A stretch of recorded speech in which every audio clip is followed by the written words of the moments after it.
Hey everyone, Joseph here at Chronic Fitness.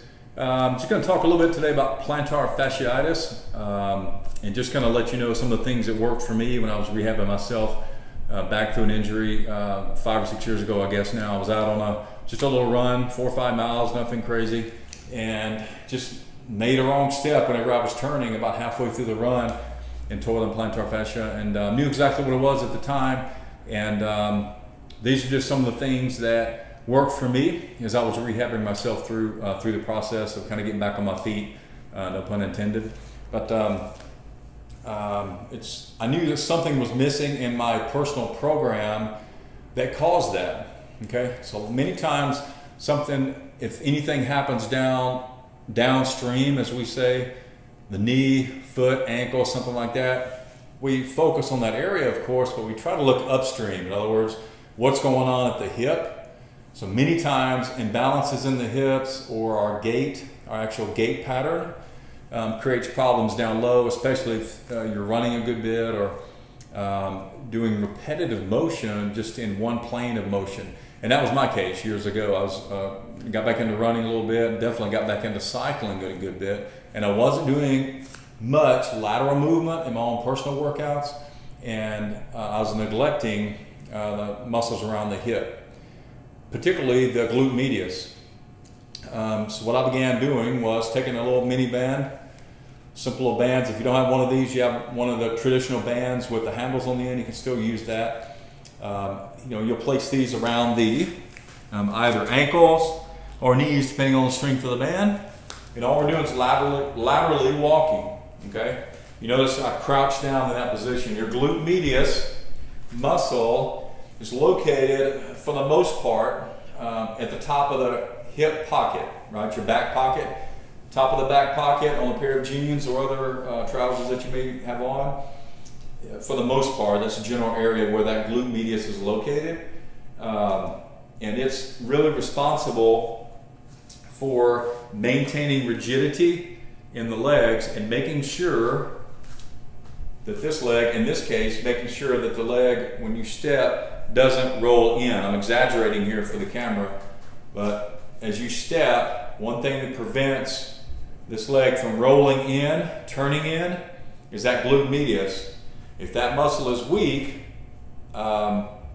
it's going to allow that knee to roll in. And again, I'm exaggerating for the camera, but look what happens down at the foot. Okay? Let's just say I'm standing here upright. My feet aren't together, of course, but I'm standing here so you guys can see. All of us have an arch, right?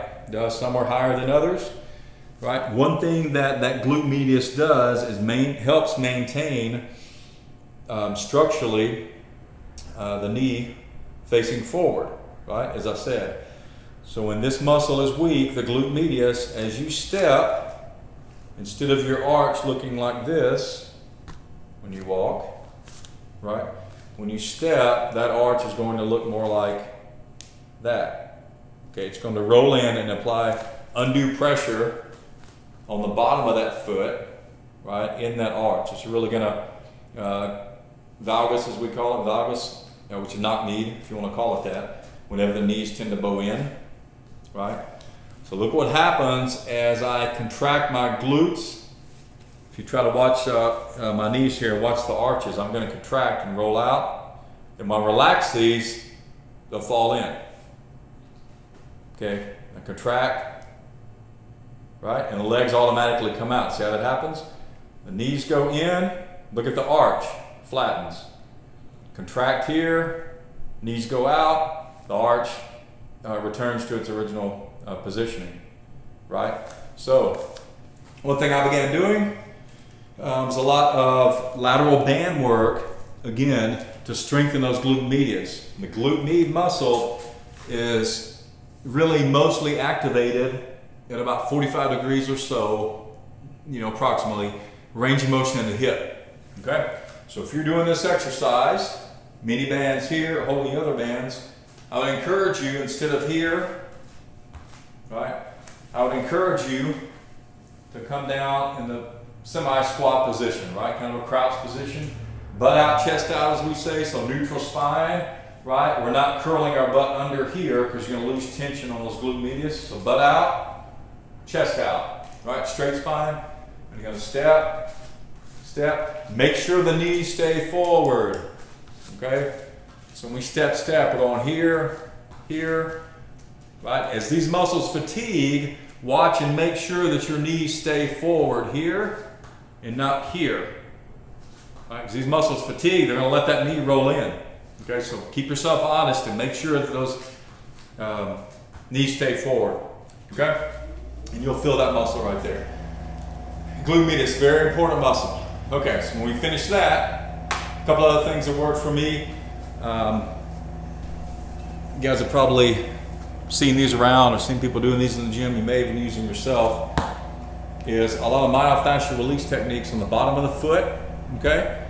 And also stretching all of the toes, of course, but primarily the great toe, the big toe, and putting it into extension a lot to get some extra stretch in that arch. But a lot of myofascial release, we'll start with that. Depending on your floor, depending on your sensitivity, on your feet, you can use a racket ball, right? So it's a lot more giving, right? A lot more cushion. So if you have a hard surface in your home or wherever you're doing your techniques. Next step, go to a tennis ball. It's a little more firm. You can use either one of those, okay? All right. But here we like to use lacrosse balls. This is one I've used for years.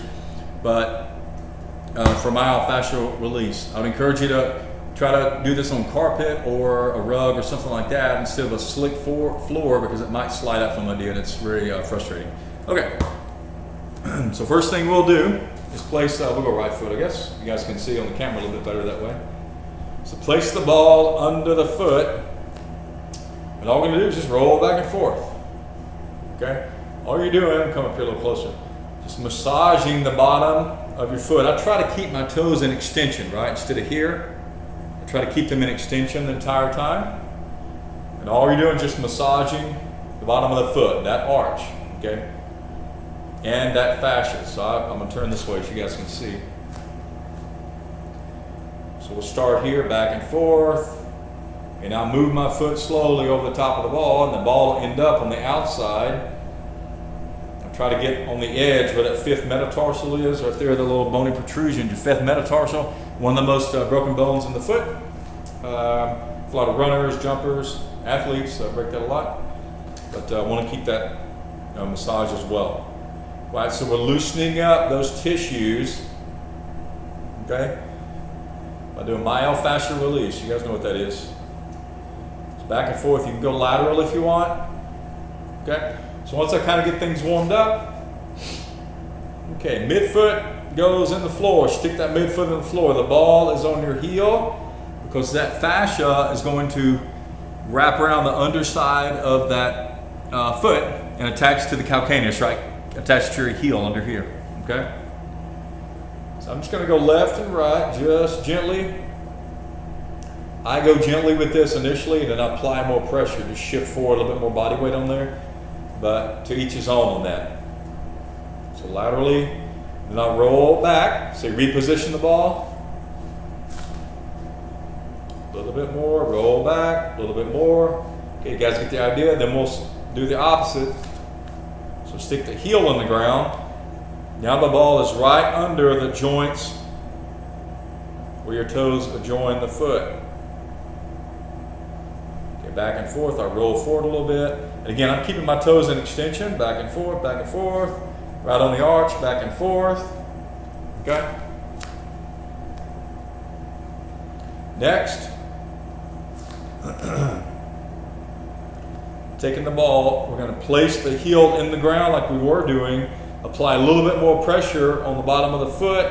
This is about in my midfoot, right? About in the arch. And now I'm going flexion, extension of the toes. Okay, applying a little bit more pressure with your body weight. Flex, extend, move over just a little bit. So once here, I'm going to shift over now. The ball is about in this position under my foot. I'll go this way so you guys can see. Flex, extend, flex, extend. And again, spend some time doing this. So you're looking at maybe, 20 to 30 seconds at least on each one of these movements. I'm gonna roll in just a little bit more, flex, extend, and then you come over, flex, Extend, really curve around that ball. Flex, extend. Here we go. And I'm going to shift just the other way. Here, I'm just going to apply pressure. 15-20 seconds. Move the ball over. Apply pressure, 15-20 seconds. You guys get the idea, right? And it ends up being just on the outside of my foot, 15-20 seconds. Next thing. Place the heel on the floor. This time, instead of the ball being in this position, we're going to move it just a little bit further toward the toes. Go this way you guys can see. Right there. So it's just under the metatarsal joints, as we call them. But anyway, just under those joints. Okay? Okay, the heel goes in the floor. What we're trying to do is let the foot conform around that ball. Okay, so what you're doing is you're stretching out the musculature right in between each one of the bones here, right? There's muscles in between those. This feels really good, and if we do this correctly and really spend some time doing this one, you will feel much better immediately when you put your shoes back on and start walking. You'll feel a big difference. Right, we're just rolling left and right. Let your foot conform to that ball. I'm going to move back so you guys can see. Just let your foot conform around that ball. Right? And again, we're just spreading out here. We're spreading those out and stretching the musculature right in between the metatarsals there. There we go. All right, next thing. Now we want to get some extension in the toes to stretch the plantar fascia a little bit further. So place the foot on the floor. We're basically wedging your foot into the ball. I'm going to turn this way so you guys can see, into the ball. So we're trying to get that great toe to come up a little bit. I don't have very good extension in mind, but you want that to come up a little bit higher if at all possible. The foot doesn't move, right? We're placing the great toe against the ball. I'm going to shift forward with my knee slightly, and then I'm going to roll medial. So roll in here. So back, so forward, roll in, back, in, back. Okay? Then I'm going to move over. Next set of toes, couple of toes there. Same thing. So forward, roll in. Forward, roll in. Next few toes. There. Forward. I'm going to go in. The last several toes, the small toe especially, you want to kind of roll out slightly. Okay, in, out. Okay. So focus on those. All right, really good for extension of that plantar fascia. Next thing I would do, and sometimes you could do this in your after your regular workouts that you're doing. If you don't have time to do the myofascial with a lacrosse ball or whatever, whenever you finish your regular workouts, if you're stretching on the floor, which we know you should be doing anyway, another one you can do: pop the shoes off, and you don't have to take your socks off. Pop the shoes off, and I'm gonna turn to the side so you guys can see here. I try to basically wedge your toes under your foot, and I'm going to apply pressure back here and then drive my knee in the floor. So now my toes are in a extended position, right? The toes are up in extension, right? Get the idea? Knees relatively close together, and you're just kind of sitting back. Now I have a limitation in my left knee because I'm limited there with scar tissue, so I can't sit all the way back on my left side. But just to sit back as far as you can, okay? And just again, hold this position.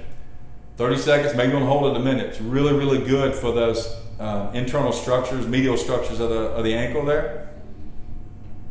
Okay? So knowing that position and having seen it from the side, I'm gonna rotate the other way, back a little bit. So let's say you were just doing that movement that we talked about, the stretch, the feet are together. Now I encourage you to apply pressure slowly outward with the heels here, very gently. Now do this gently, we don't want to tear anything. So sitting back, and slowly press the heels out just a little bit, back and forth. And that's a really good good way to stretch the underside of that foot. It might even replace those last few stretches that we were doing the lacrosse ball with the toes in extension. You almost can hit all the toes at one time right there because of the way the heels move in and out. But just be very careful with that because since your body weight is on that, we don't want you to pull anything. But you know, that's just some things that worked for me. I would encourage you to try those things. If you recently, as in the last 24 or 48 hours or something, have maybe pulled that or experienced an injury on the arch of the foot or something like that, obviously seek talk to your doctor about it or a physical therapist. But I would encourage you right now, mainly just doing myofascial release or even just gently massaging the bottom of the foot rather than kind of going into these more aggressive stretches. But if you have any questions, feel free to reach out to me. But I certainly hope that helps you out there if you're having trouble with that or know someone who has.